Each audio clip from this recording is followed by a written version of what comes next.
Bonjour, dans cette vidéo, je vais donc vous parler de la dépendance affective. Qu'est-ce que la dépendance affective? Qu'est-ce qui crée la dépendance affective chez une personne? Comment savoir si l'on est dépendant affectif? Et surtout, comment guérir de la dépendance affective? Je suis Patrick Muller et aujourd'hui, je vais donc tout vous dire sur cette dépendance affective. Est-ce que c'est difficile pour vous d'être seul pendant quelques heures ou bien d'être célibataire pendant une période? Si vous êtes dépendant affectif, vous avez cette peur constante de manquer d'affection comme un drogué ressent le manque de sa dose de drogue. Certains de mes clients enchaînent les relations, connaissent peu de périodes de célibat et parfois sont infidèles. D'autres se font un devoir de mettre les petits plats dans les grands quand ils reçoivent du monde. Il ne faut surtout pas décevoir les invités. Et enfin, certains ne peuvent pas passer une soirée seule devant la télé sans décrocher le téléphone pour avoir l'impression d'avoir quelqu'un à proximité. La solitude est horrible pour eux. Ce besoin d'affection est une véritable addiction. Rassurez-vous, tout le monde veut de l'affection, mais tout le monde n'en a pas un besoin quotidien.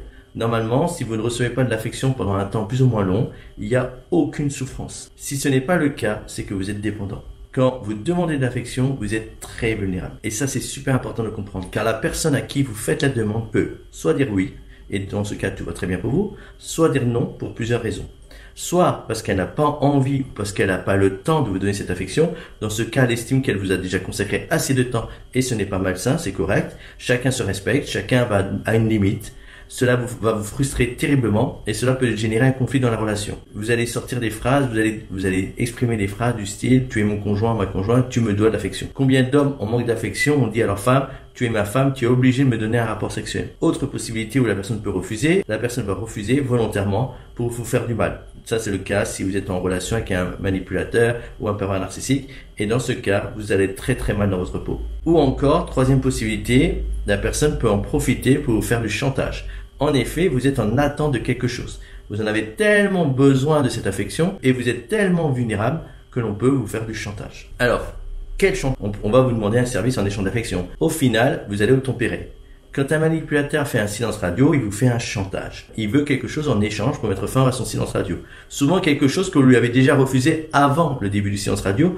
Toutes les victimes qui se reconnaissent dans ce que je suis en train de dire sont très mal quand cela arrive pour deux raisons. La dépendance affective et l'emprise. Que font-elles? Au final, pour avoir de l'affection, elles vont accepter la demande du pervers narcissique et se manquer de respect. Donc elles vont céder au chantage. Heureusement, tout le monde n'est pas victime d'un pervers narcissique. Mais prenons un autre exemple. Ceux qui mettent des photos sur Instagram. Qu'attendez-vous en retour? Des compliments. Beaucoup de compliments. Et si les compliments ne viennent pas, dans quel état d'esprit êtes-vous? Vous n'êtes pas bien. Tout le monde ne met pas non plus son quotidien sur Instagram. Dans tous les autres cas, chaque fois que vous souffrez parce qu'une personne ne vous donne pas votre dose d'affection, c'est de la dépendance. Normalement, vous devez être capable de vous aimer sans l'aide d'une autre personne, puisque si vous avez besoin de quelqu'un, ça veut dire que vous êtes dépendant. Comme je l'ai dit avant, tout le monde apprécie de recevoir l'affection, mais elle doit être un plus. Juste un plus à votre bonheur, pas un élément indispensable à votre survie. Et quand je parle de survie, il y a des personnes qui sont tellement dépendantes affectives qu'elles sont tellement mal quand elles ne reçoivent pas leur dose qu'elles ont l'impression qu'elles vont mourir, quoi. Donc bien sûr, personne ne meurt en raison d'un manque d'affection, mais est-il normal que vous souffrez parce que vous ne recevez pas votre dose d'affection? Non, personne ne doit décider pour vous de votre bien-être. Une phrase qui peut faire mal, mais qui est importante de retenir: vous avez tout en vous pour être heureux. Tout le monde a en soi tout ce qu'il faut pour être heureux. Je veux vous apprendre à vous aimer par vous-même. Vous devez croire en vous pour être heureux et vous aimer d'un amour inconditionnel. Donc sans demander l'accord ou le désaccord d'une autre personne. En fait, vous devez comprendre que s'il y a des personnes qui sont dépendantes et d'autres qui ne le sont pas, c'est qu'il s'est passé quelque chose dans la vie d'une personne dépendante qui a fait qu'elle est devenue dépendante. Mais ça peut se changer. Et heureusement, vous pouvez retrouver votre autonomie. Et justement, mon rôle de coach à travers cette vidéo, c'est de vous amener vers cette indépendance et de vous donner les outils que vous pouvez utiliser, parce que ces outils à la base ils sont en vous, c'est juste à moi de vous les expliquer. Êtes-vous concerné? Donc je peux dire sans me tromper que 75% de ma clientèle est dépendant, donc c'est quelque chose de très répandu. Donc tout le monde n'a pas une grosse dépendance affective, mais j'estime que pour la moitié, donc des 75%, elle est suffisamment importante pour que vous soyez une proie pour les manipulateurs et les pervers narcissiques. Je pense que ma clientèle reflète à peu près bien ce qui se passe en France, donc on peut dire qu'il y a une personne sur trois qui a une dépendance assez importante. Pour que vous compreniez la situation, voici ma définition de l'amour authentique et vous allez voir qu'on est loin de la définition de la dépendance affective. L'amour authentique, c'est quelque chose de pur et d'inconditionnel. C'est la capacité d'être heureux par soi-même et de prendre ce que donne l'autre comme un plus. Vous devez pouvoir vivre sans ce plus et être parfaitement heureux. Si ce n'est pas le cas, c'est que vous êtes dépendant. Car votre bonheur est conditionné à ce que l'autre veut bien vous donner. Or, normalement, votre bonheur n'est soumis à aucune condition. d'où le nom d'amour inconditionnel. Je pense que beaucoup parmi vous se rendent compte à travers cette définition qu'ils ne sont pas indépendants, qu'ils sont dépendants. Il ne faut pas confondre amour et attachement. La dépendance, c'est de l'attachement. Et donc, vous êtes vulnérable. Et donc, ce n'est pas de l'amour. De plus, c'est un attachement malsain, puisque vous êtes vulnérable. L'attachement est une carence. Et pour combler cette carence, on va créer des liens pour combler le vide et ne pas en souffrir. Parce que le pire pour vous, c'est le manque. Quand cette carence se fait sentir, vous allez avoir un comportement où vous manquez de respect. Par exemple, vous allez mentir pour pas donner un avis si vous pensez que cet avis peut générer un conflit et que vous risquez de perdre la personne. Vous allez vous investir dans une relation en mettant de côté vos valeurs, puisque c'est toujours mieux que d'être célibataire. Vous allez demander ou accepter des relations sexuelles sans en avoir envie, parce que pour éviter que la personne soit infidèle ou pour que la personne mette fin à la relation, de peur que vous en donnez pas assez. Pourquoi? Donc je reviendrai plus bas sur ces signes et je les développerai. Il y a beaucoup de souffrance chez un être en manque d'affection. La recherche constante de cette drogue et la peur de décevoir obligent le dépendant à une gymnastique quotidienne. Une phrase qui résume bien l'état d'esprit d'une victime de la dépendance: quand j'ai peur d'une rupture ou pour ne pas me retrouver dans une situation où je peux perdre la personne, je donne tant que la relation continue. Et cela même si je donne trop et même si je me respecte pas pour éviter d'être célibataire. À ce moment-là, vous êtes la proie idéale de tous les séducteurs et vous manquez de confiance en vous. Heureusement, la personne dominatrice ne profite pas toujours de la situation. Tout le monde n'est pas pervers narcissique ou manipulateur. Heureusement. Dans tous les cas, ce n'est pas ça une relation idéale. Alors, il n'y a pas d'amour quand on est dépendant affectif. Il peut y avoir un amour fort et honnête. Le véritable amour et la dépendance sont vraiment deux choses complètement différentes. Mais j'ai déjà eu en consultation des couples où l'amour véritable avait très peu de place et la relation tenait uniquement sur ce lien de souffrance, sur ce lien de dépendance. En fait, chacun était le fournisseur d'affection de l'autre. Quand il y a une dépendance, elle falsifie la relation.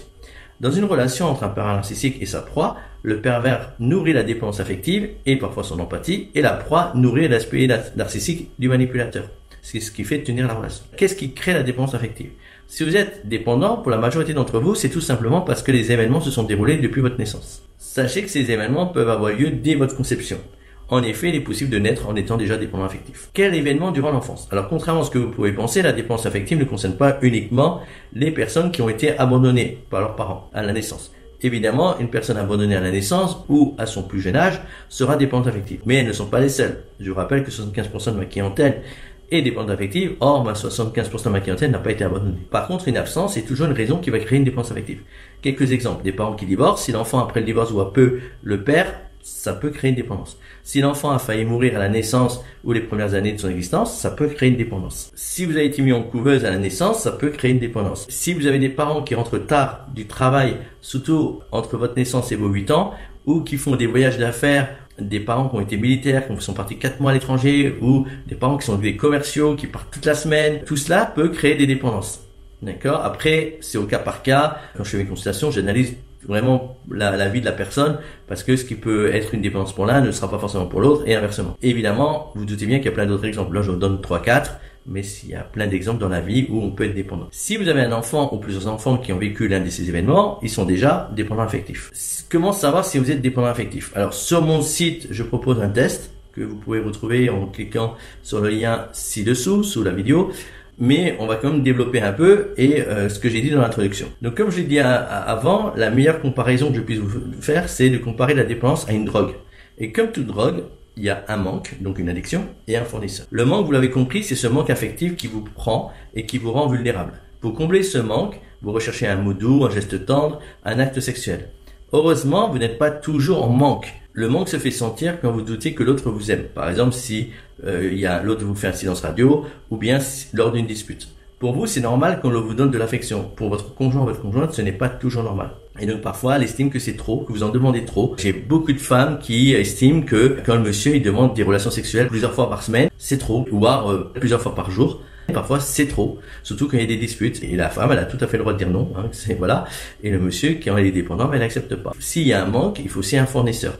Et le fournisseur, c'est votre partenaire. Alors, ça peut être aussi les enfants. Il y a des parents qui sont très proches au niveau affectif avec leurs enfants. Ça peut être les animaux de compagnie. Ça peut être les amis. Ça peut être la famille. C'est vers votre fournisseur, que ce soit le partenaire, les amis, la famille, que vous quémandez votre drogue.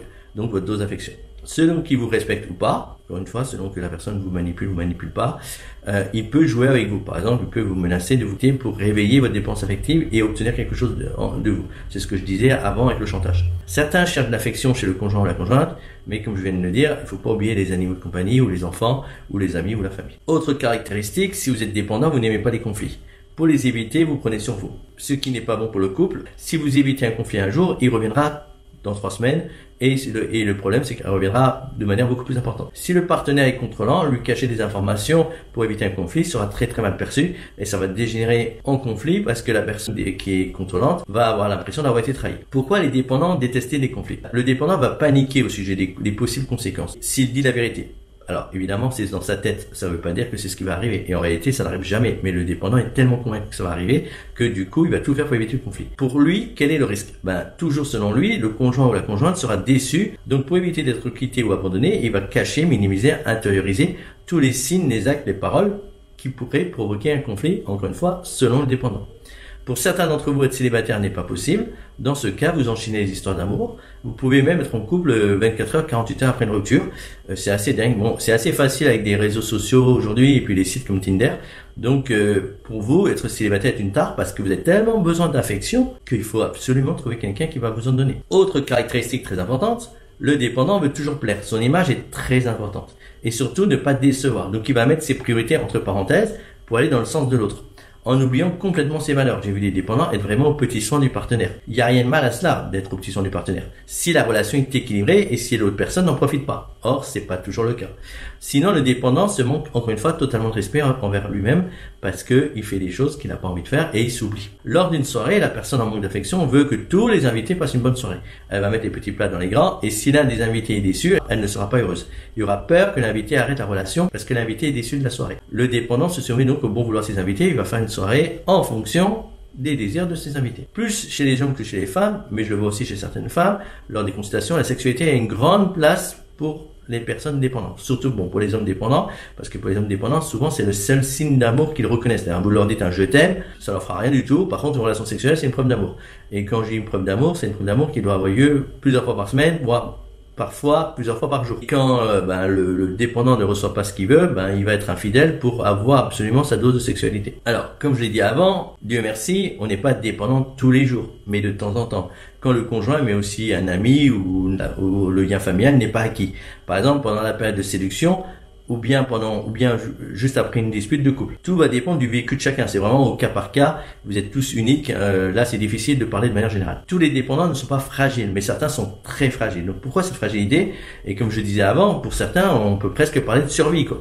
Si votre accouchement s'est mal passé ou si votre père a quitté votre mère très tôt dans votre vie, c'est un exemple qui fait que vous allez être dépendant et donc très fragile. Vous allez être très dépendant et donc très fragile parce que vous cumulez deux événements qui ne sont pas neutres, qui vont forcément créer une grosse dépendance. Donc déjà c'est beaucoup. Si en plus vous en avez deux, ça fait une grosse dépendance. Mais bon, c'est pas le seul duo possible. Certains parmi vous peuvent être très vulnérables et très dépendants avec d'autres exemples. Donc plus la personne est dépendante, plus elle sera fragile, plus elle aura une mauvaise estime d'elle-même et elle sera vulnérable aux manipulateurs, aux pervers narcissiques. Si vous reconnaissez, vous devez traiter votre dépendance car vous êtes la proie des manipulateurs et des pervers narcissiques et puis d'une manière générale, vous n'êtes pas heureux. Vous vivez toujours pour le bien de l'autre, toujours. Et ça, c'est pas bon. Vous avez une vie à vivre. Votre job, c'est d'être heureux. C'est pas de rendre les autres heureux.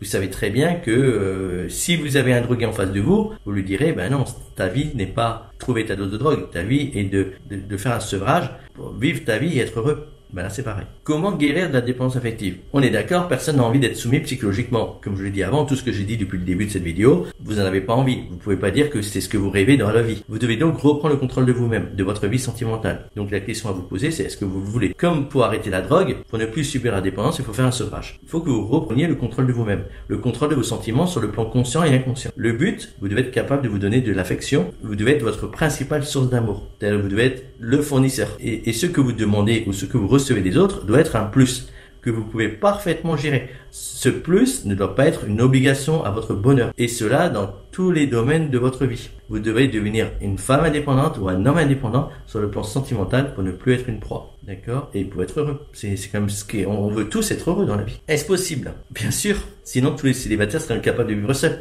Entendez-vous aux informations que les célibataires mettent fin à leur jour en raison de leur célibat? Non. Donc, il est possible de s'aimer sans dépendre d'une autre personne. Mais pour vous, cela est inconcevable pour le moment. Je vous propose d'en parler ensemble durant un échange téléphonique, totalement gratuit.